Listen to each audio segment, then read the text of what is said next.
You wanted the best. You've got the best podcast. The hottest podcast in the world. The Chris Voss Show, the preeminent podcast with guests so smart you may experience serious brain bleed.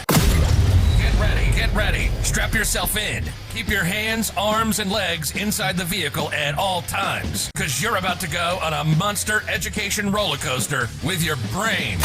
Now, here's your host, Chris Voss. Hi, folks. It's Voss here from the ChrisVossShow.com, the ChrisVossShow.com. Hey, we're coming here with another great podcast. We certainly appreciate you tuning in. Be sure to go to YouTube.com/Chris Voss. You can see the video version of our incredible interview we're about to have with one of the most brilliant authors we've ever had on the show. We, of course, have all the brilliant authors. We Google them on the Google machine, and they just come to us like magic. They're just like, the Chris Voss Show, let me on there because I'm brilliant. So there it is. We want to welcome our newest syndicator, Amazon Music. They let us on their show with a personal invite. So thanks to them for putting us on as an additional syndicate. You can go to Amazon Music and check them out. Also go to Goodreads.com. Goodreads.com, search for Chris Voss. We've got a new book club we're establishing over there in a group. So if you're in that community, check it out. If you're not, sign up. It's a great way to find out about great authors, great reviews, and all that good stuff. We put our reviews up over there as well. And also refer your friends to go to thecvpn.com and subscribe to online podcasts. Today, I'm really excited to have this author on because since February, March, if you've been under quarantine, it's been kind of dark. It's been kind of tough, and there's some people that I'm sure have had it tougher than I have. But this woman has written a beautiful book that really we could have used in March. I asked her if she had a time travel machine, but she doesn't. But she just put this book out, I believe, September 29th. So this just barely came out. Rachel Hollis. Rachel's with us today. She laid the foundation for her lifestyle brand and media company with the same unfiltered honesty and staunch inclusivity that made her a two-time #1 New York Times bestselling author. She connects with the highly engaged and growing global audience of women who treasure her transparency and optimism. She is one of the most sought-after motivational speakers and plays host to one of today's top business podcasts, and is a proud mama of 4 who uses her platform to empower and embolden women around the world. Rachel calls Texas home, and more specifically, the Hill Country just outside of Austin. We love Austin. Her book is just out, called Didn't See That Coming, Putting Life Back Together When Your World Falls Apart. Welcome to the show, Rachel. How are you? I'm good. How are you doing? Good. Give us your plugs where people can find you on the interwebs. So my favorite place to hang out in terms of social media is Instagram. I am Ms. Rachel Hollis on every platform, but Instagram's where you're most likely to find me. And then the website is thehollisco.com. There you go. Now, you've written a multitude of books. How many books have you written? I've written 10. This is my 9th one to come out. The 10th one will come out next year. Awesome sauce. And this is a book that, let me just ask you what this book is about. What motivated you to write this book, I guess, first?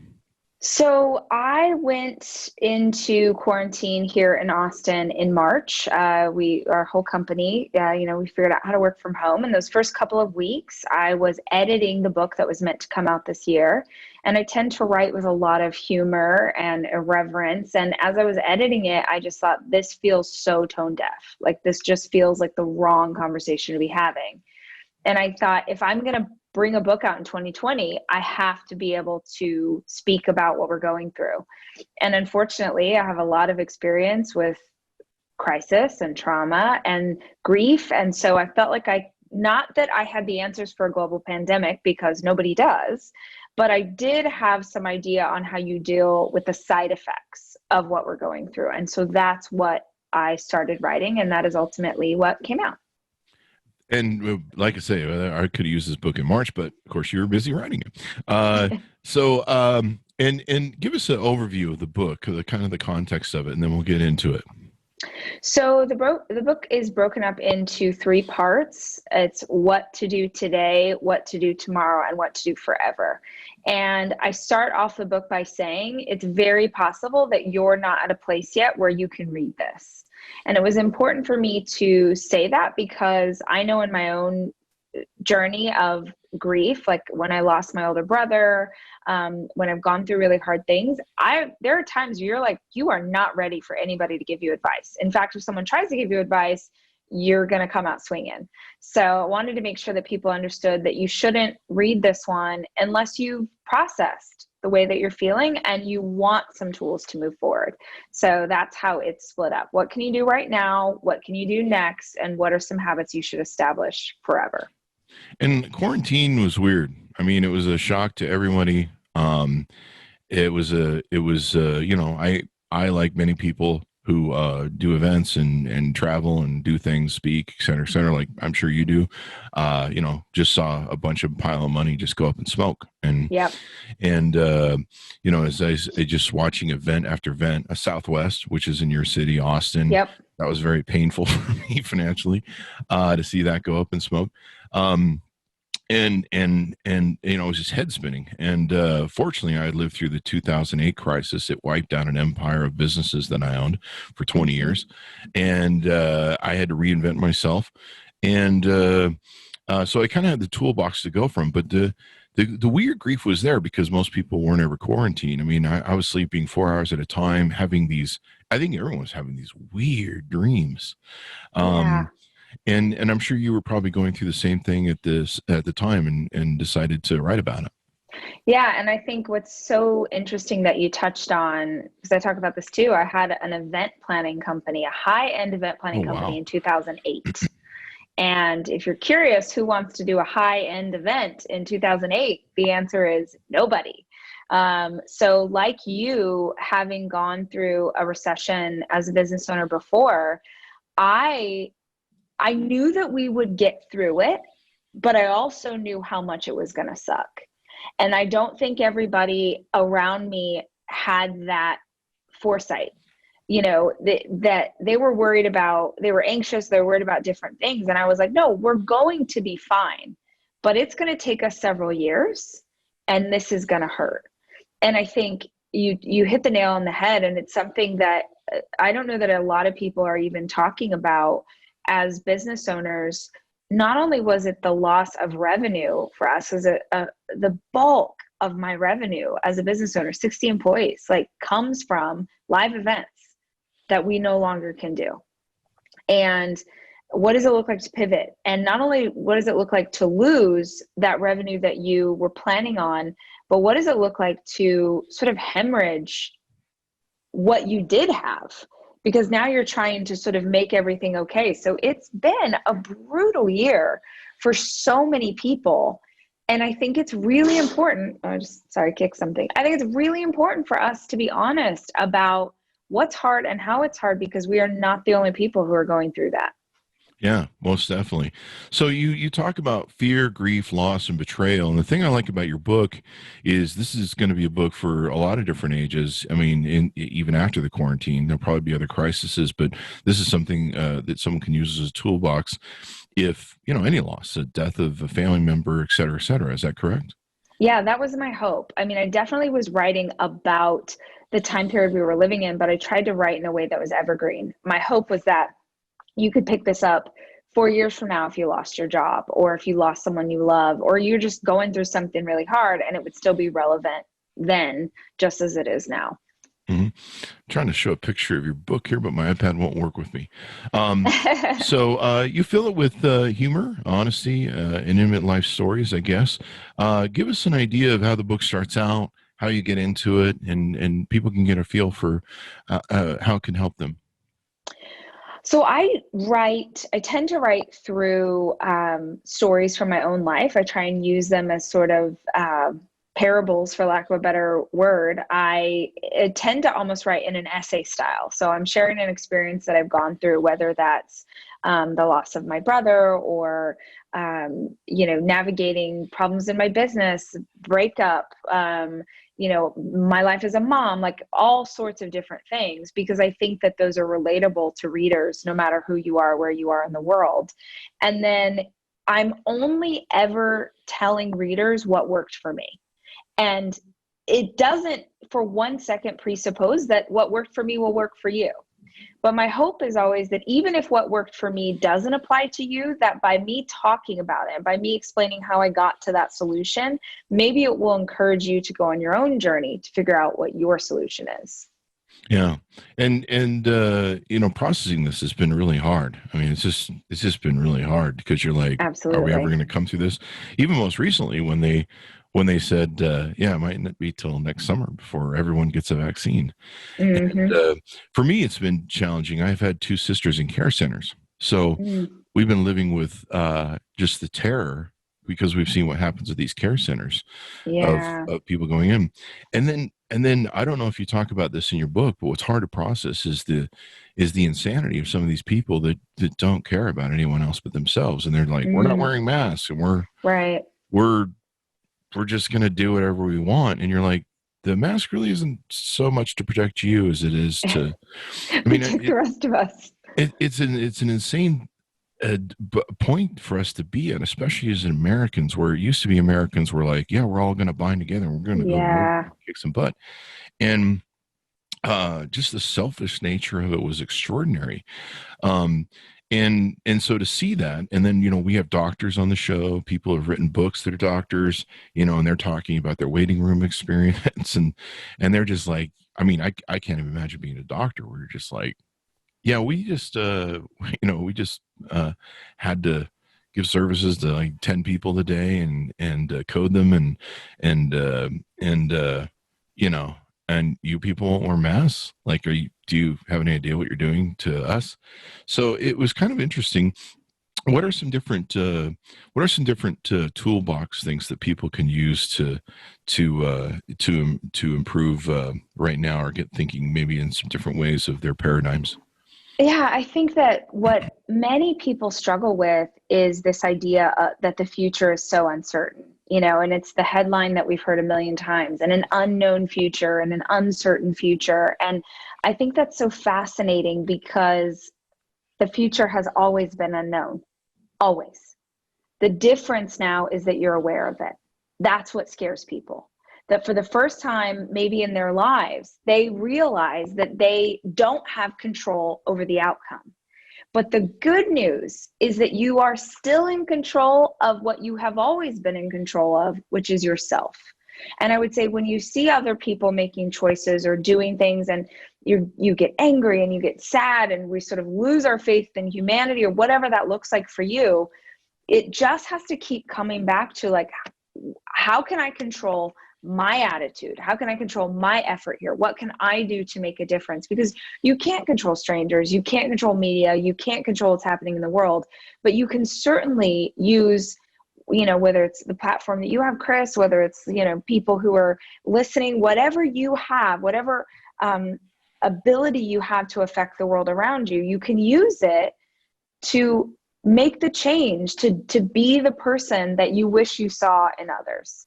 Was it Gandhi said, be the change you wish to see in the world? There you go. I like how you describe that, and you talk about it in the book, how basically you realize what you have power and control over. And that's what people, like you say, they feel that loss of control. And so the challenge is to make you feel like, what are you empowered? What can you do? I remember a long time ago, I was having trouble in my business, and I had a friend who'd gotten out of prison, and he was a reformed guy. And I remember I called him one day, and I was really despondent about my business, and my whole life was going to hell. 3 different houses, 2 different cars at 2 different airports at any given time, and my life is hell. And I call him up, and I go, "What are you doing right now?" He goes, "I'm out fishing." And I go, "You're a grown man. What are you doing fishing?" He goes, "I like it. It's meditative." And then I go, "What are you gonna do later?" He goes, "I gotta go home, work on my garden, and pick my strawberries." I was like, "Garden, strawberries, what the hell?"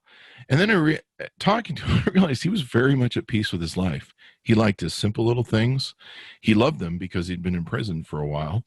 But to him, they were the most important things. And he was happy, and I wasn't. Right.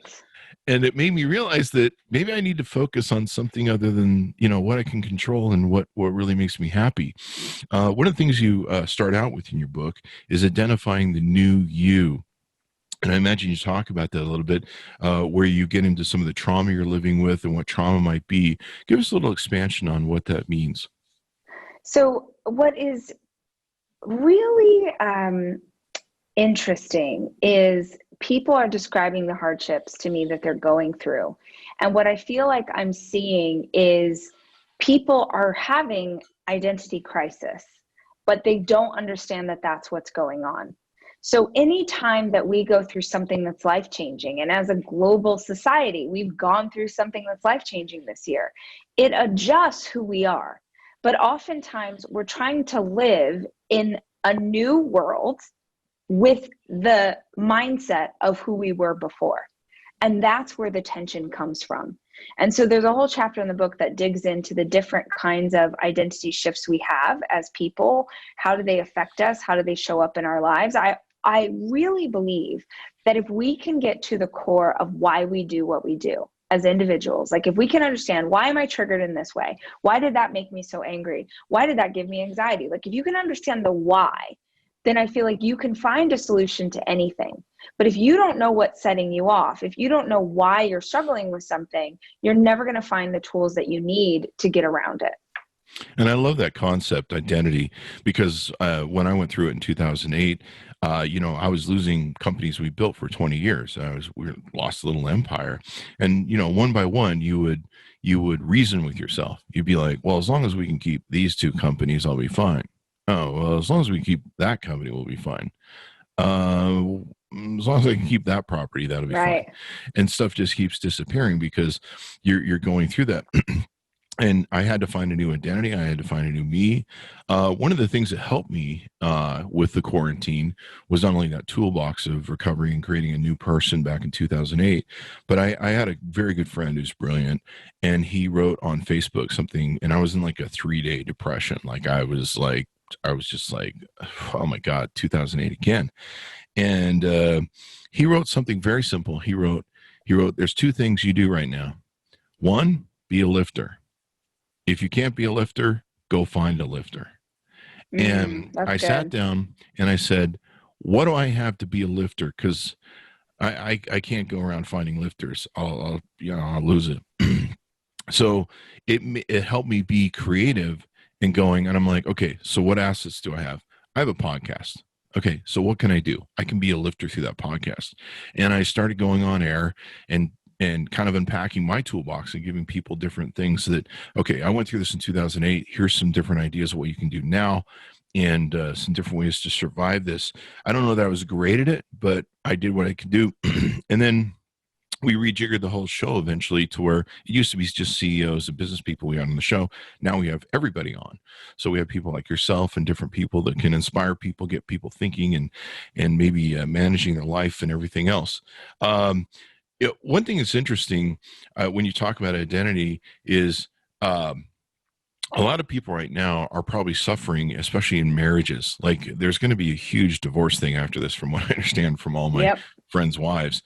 And there may be a lot of people that need to read your book that might be struggling with that because they're blaming each other and they're going at each other and they're destroying marriages, and probably kids are going to be suffering. One of the things we saw from quarantine that some different people that were running for governor talked to us about was that they're not seeing any child abuse cases turned in anymore because they're not going in school. And so there's lots of probably domestic violence and child abuse that's going on at home. But even then, normal, healthy marriages might be collapsing under this. What do you think about that? Well, I'm going through divorce, so this is something I'm very familiar with.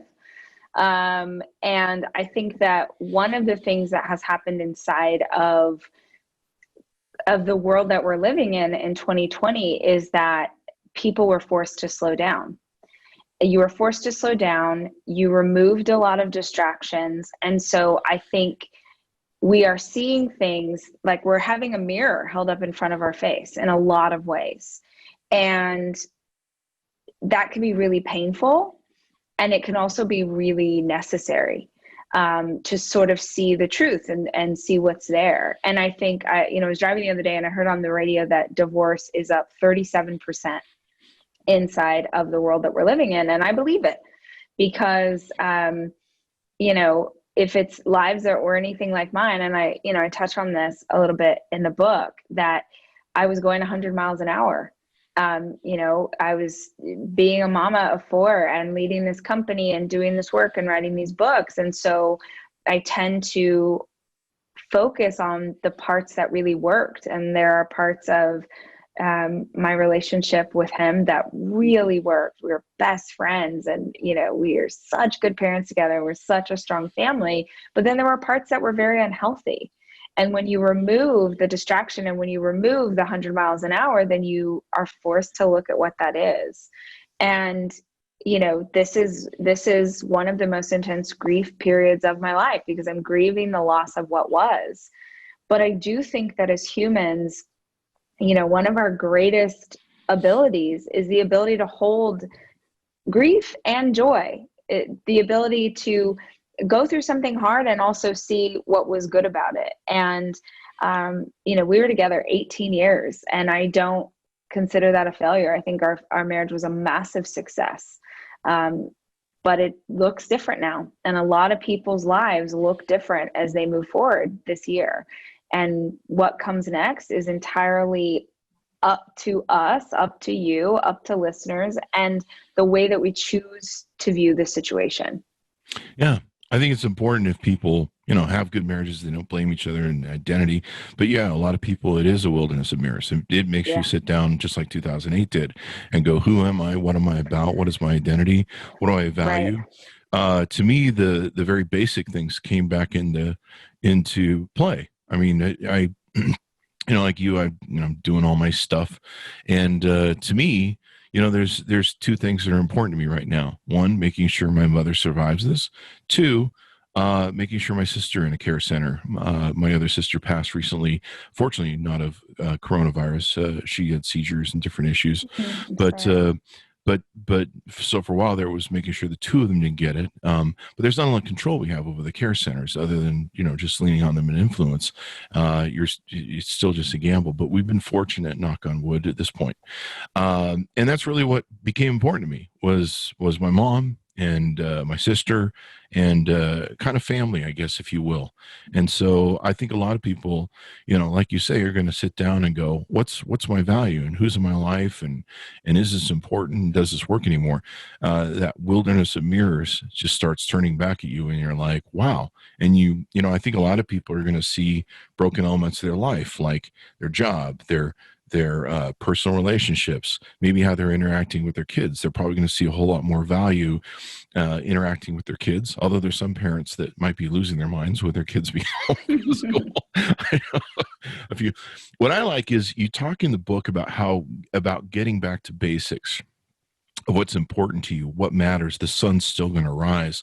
There was a part that I was revisiting right before you came on the show that kind of helped my dry and my contacts. And you wrote, I want you to know that what's been good will always be good. The smell of coconut sunblock, a 5-year-old showing you the spot where his front tooth used to be, a home-cooked meal, and your love kisses that exact spot on your neck, a grandmother's handwriting, a job well done, and the kindness of strangers, et cetera, et cetera. And you really focus on getting back to basics. And I used to teach this to my employees. It was from the great basketball coach, and you always tell people, I just let's get back to the basics. Let's do the thing. Talk a little bit about that, if you would. Well, I think that looks different for all of us, but it's important to know what your version of that is. The beauty in quarantine was that a lot of us got to slow down. And for me, that looked like I started gardening again for the first time in a really long time. And I started cooking much more than I had been able to. And I just started to enjoy the things that I had always enjoyed, but had kind of forgotten, or you sort of put them off for special occasions. And suddenly every day was a special occasion because it felt really important and it felt fleeting. And so I think, I always tell people we should all have a joy list. I have a joy list in my notebook. I have one on my phone of what are things in your life that just bring you so much joy, that don't have to make sense to other people, but just really make you happy. So for me, it's like a cup of coffee in the morning, or reading a good book, or really comfortable sweatpants, or I made a list of things, and you'll notice that my joy list isn't like staying at a luxury resort or a fancy car. They're tangible things that I can access in my daily life. And because they're tangible, it means that I can get them whenever I need a little pick-me-up. It also makes me really cognizant of how lucky I am to have those little moments. So even when I'm going through something hard, like I am right now, I am so grateful for that cup of coffee in the morning. I'm so grateful for my fuzzy slippers, or when my 8-year-old tells me the worst joke ever and I laugh and pretend that it's funny. Like because I take the time to be intentional about noticing those moments, even when my life is hard, it feels so blessed. And I think that's what we need to focus on. I really love that. I wrote that down, a joy list. I need to make a joy list. I encourage all my listeners to, because focusing on what's important. It's just like my friend who went to prison. I mean, he was in prison for almost 20 years, and I call him and I'm like, "What are you doing?" He goes, "I'm working on my strawberries. I'm trying to get really good strawberries." And I'd be like, "What the hell?" And Right. And here I'm, running all these businesses, and nothing's working. I'm completely unhappy. Everyone hates me. I can never do enough for everybody as CEO, and he's really happy. I'm like, what are you doing? He goes, I'm just out fishing in the sun. I like being in the sun. I'm like, why the hell is that important? He goes, well, I was in prison for a long time. You don't get to see Right. the sun. And you're Right. like, I think he's having a better life than I am at this point. I think he's happier.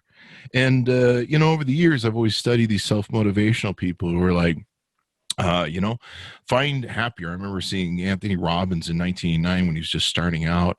And he's like, I work with people who make, they make $2 million a year and they're unhappy as hell and miserable because they don't make $3 million a year. Right. And then I work with people who make, $18,000 a year and they're happy as hell. And Right. what is it? Money doesn't make you happy. And that was a lesson that I had to learn. So a couple of different things you talk in your book. I'm just going to riff on some topics you have here. Trying another perspective, change your mind about getting better, hacking your courage. What is that about? Well, I think that so many people believe like that courage or bravery is something that you see in a movie.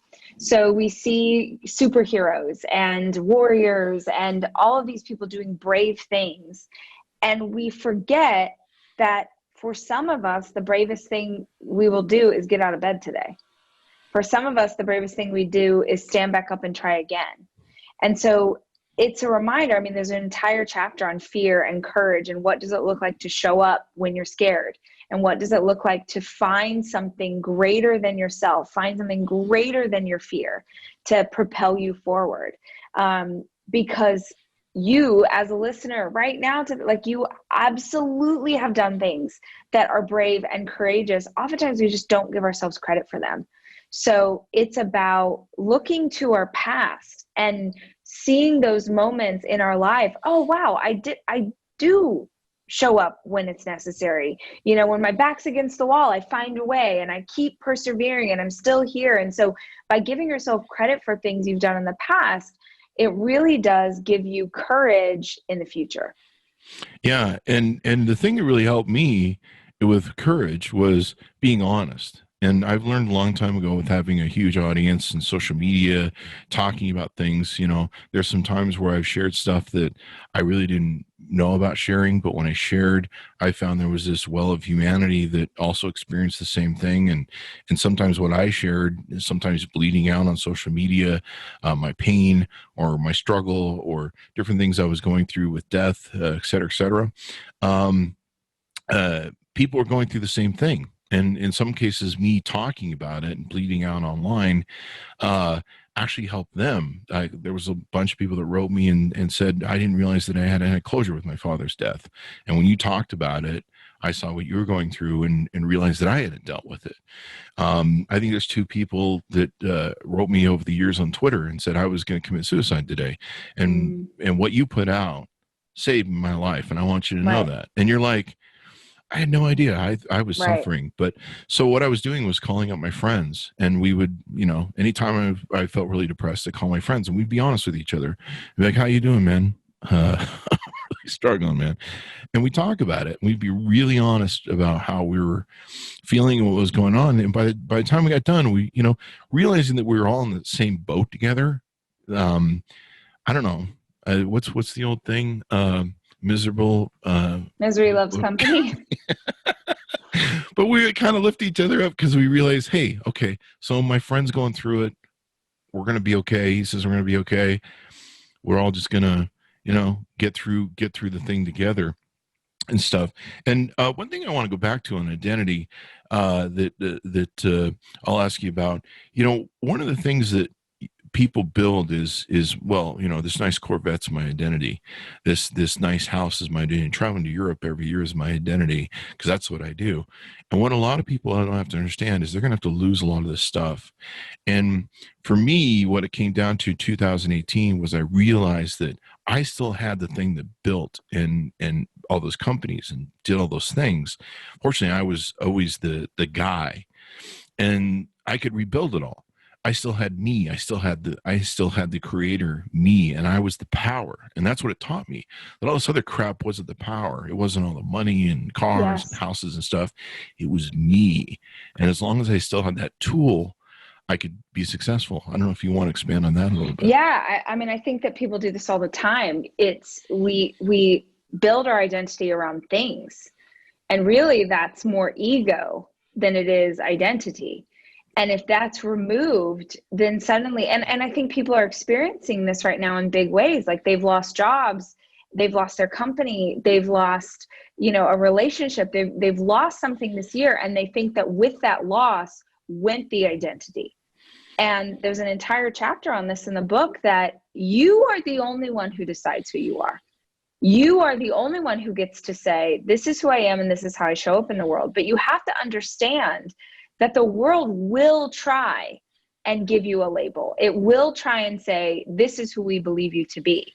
And if you are not conscious of choosing that for yourself and knowing who you are at your core, like I'm with you all the way. If all of this was stripped away, I taught, there's a chapter in the book on finance, which was kind of a departure for the rest of the book, but I really wanted to talk about what is the financial implication of a crisis? Because it's one of those things that people kind of want to pretend is not happening over here, especially women. They don't want to know what's going on with the money. And then when a crisis strikes, it's too late.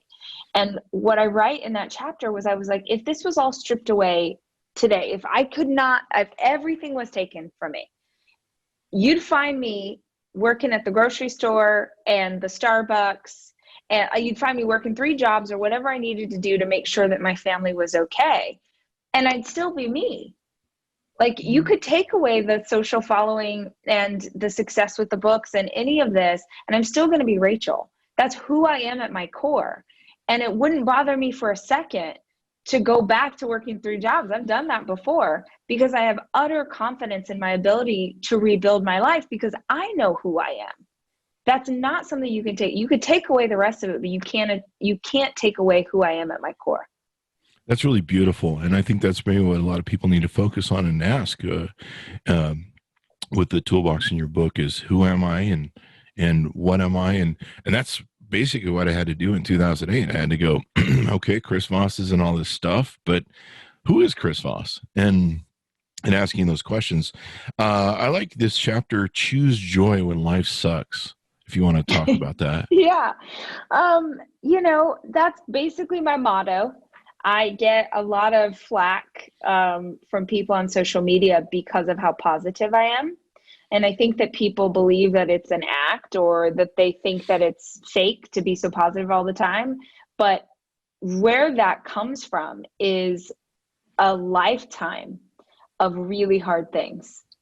And knowing for a fact that it's going to be hard either way. So why wouldn't I try my best to find some happiness even in a dark time?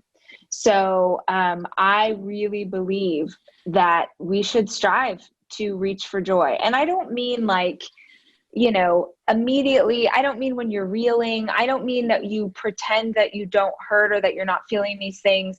But I do believe that we can, it's like having a joy list. Like, I'm not saying that you need to go find an experience you're going to laugh for 9 hours. I'm just saying, could you find sweet moments of appreciation in your day, even if you're going through something hard? And the answer is, of course you can, but it takes effort, and it's hard to do that when you're going through something tough. So I just think, man, we're going to go through this either way. We're going to go through 2020. We're going to go through our life. We're going to go through it no matter what.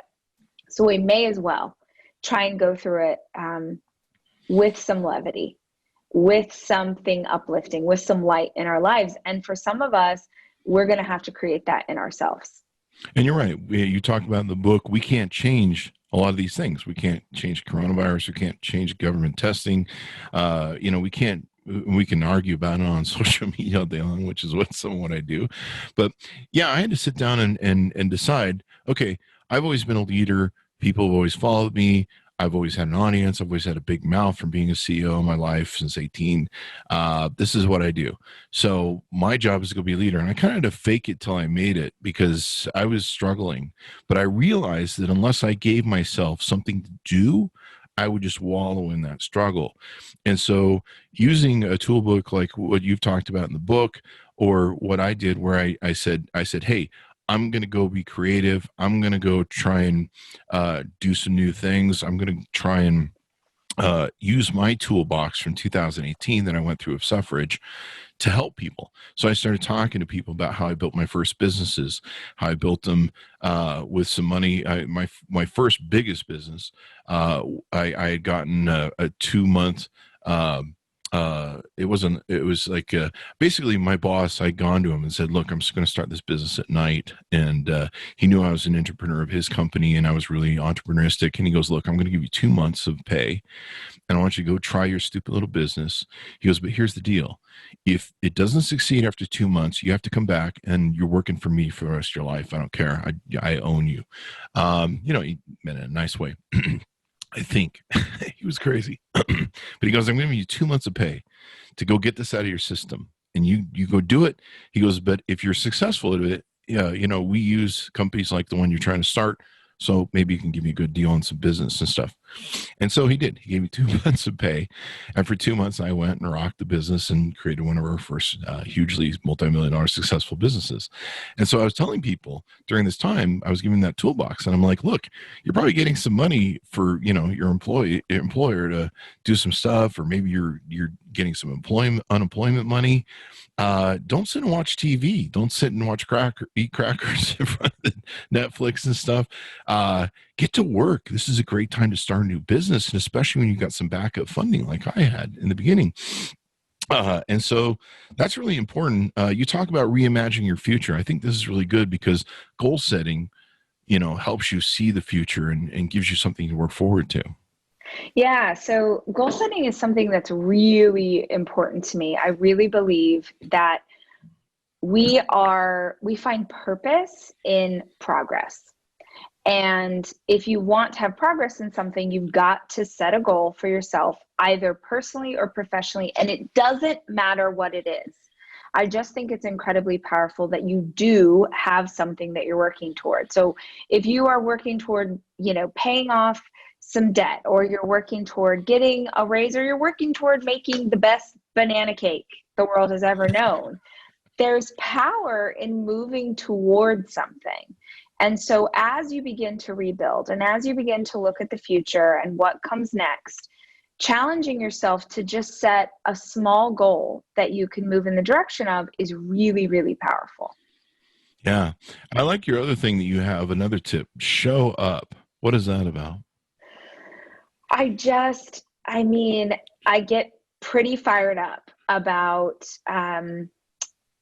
people who step into position of leadership, either as a parent or in a company, and just sort of crumble. And I know that it might sound harsh to people, but if you have someone counting on you and you can't find the will in yourself to show up, you got to find it for them. And that chapter is me challenging people a little bit on no, you have to find a way. This is what you signed up for. When you signed up to be a leader, you signed up to make sure that whoever you took under your care was protected. And I know it's hard, and I know it sucks, and I know it's overwhelming, but just show up. Like, you don't have to have all the answers. You don't have to know how, but you do have to keep showing up for your life. Yeah, that's really important, because there were some times I didn't want to get out of bed. In fact, many times we changed the structure of my podcast to where we started inviting everyone to the podcast, novelists, everything except romance novelists, because there's only so much sex on the beach I can handle. But we opened up the show, we changed the format of the show, and what's really been nice is I have to show up now a lot, as opposed to, the publishing companies we opened up to. So I always have to show up. I have to do things. There were a lot of people that they're really challenged because they're at home for the first time. And, I've worked at home all my life, like you probably have. So I'm used to this. I'm used to not knowing what day it is. And there's like a holiday. I'm like, really? Holidays? Do I get off for this? 24/7 is my world. And so a lot of people aren't used to working from home. And so productivity wise, they're not used to having a schedule. And I've seen a lot of people talk about different things like, you know what? Especially for women, this is important for them. Dress up like you would, like you're going in the office. Absolutely. Get up at 8 a.m., have a system just like you would. Women really like dressing up. It makes them feel good. So dress up like you're going in the office. So when you show up for Zoom calls, you look good. You feel good, you're taking care of that self-esteem, that identity and stuff. There's some times where I thought maybe I should start wearing a suit on the show, and maybe I should, I don't know. But this is part of showing up and having that schedule and the regimen. And to me, just getting back to basics, what's important to me. I love what you're saying about if you're a parent. I would think of myself, well, okay, so what's my job today? I'm the CEO of Family One. I'm the CEO of this family, whether you're mom or dad or you're sharing power. I guess somebody's the CEO and vice president. Most likely the CEO is the mom. The vice president's the dad. I think that's usually how I see it. My married friends. But think of it maybe that way. This is your business, this is your life. Your kids are your employees, and to get them to do their jobs and do their chores or something. I don't know. I'm just being funny. One thing you talked about in your book that was really interesting: letting go of guilt. I think this is something that's really important. Yeah, I think that people are really dealing with a lot of that right now, of guilt over not being able to control a situation, guilt over decisions that they've made, guilt over something that they've done in the past. And I just wanted to address that and have a conversation about this idea that you holding on to guilt, like if you've done your best to make amends, you've apologized, you've tried to move on, you holding on to that guilt does not serve you, and it will not unmake the decisions that you made in the past. And so you really have to ask yourself why you are so carrying around this thing with you that just continues to harm you. It's honestly like you continue to drink poison every day, carrying around the shame. And I hope that in talking about that in that chapter, it gives people some permission to let go of that. Yeah. And I love that concept, because you are going to lose some things. Maybe they be personal relationships. Maybe they might be people that are going to die. I mean, we've had to go through a death in this. Thankfully, it wasn't coronavirus, but still, we had to go through it. And when you're already kind of in a suffering stage, like we all kind of are, and there's loss for everyone, that's an extra kick in the head. And so people have to deal with that, and they have to approach it and go, okay, so we're going to go through this. For me, I've been through death enough to where when something happens like a trauma like this, I realize, okay, here's the stages of going through this catharsis. You got stage 1, stage 2. I think there's 6 stages of grief or 7 stages of grief that you have to go through. And then I also have to realize that it takes time to go through those. Absolutely. I have to give myself time, and I've seen some people go, okay, well, yeah, I'll get through it and it'll be fine.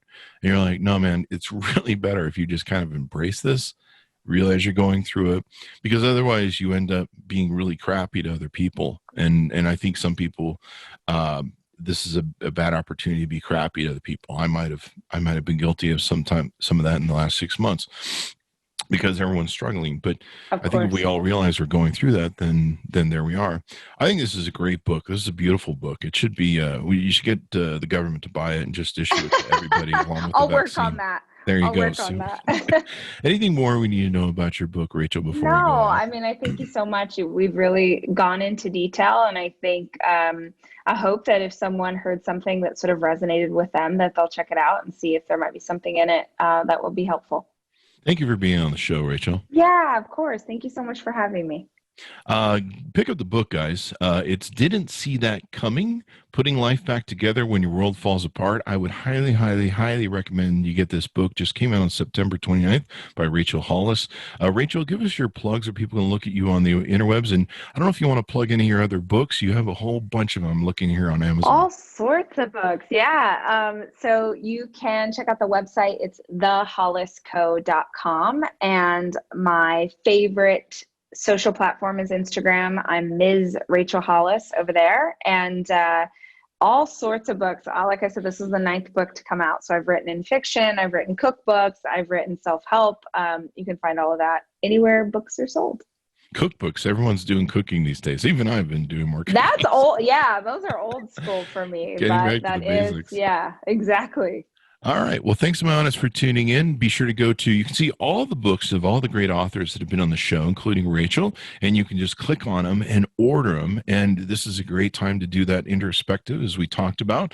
Read, educate your mind, increase your value to not only yourself, but maybe your businesses or maybe businesses you create. Go to amazon.com/shop/Chris Voss. You can see all the authors of all the books that have been on the show. You can follow me on goodreads.com under Chris Voss.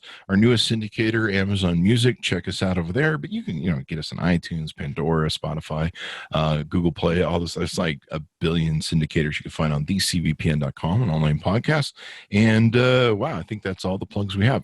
Thanks for tuning in, guys. We certainly appreciate you guys. Stay safe, register to vote, wear your mask, protect your loved ones and everyone else. Give everyone else a hug. And we'll see you guys next time.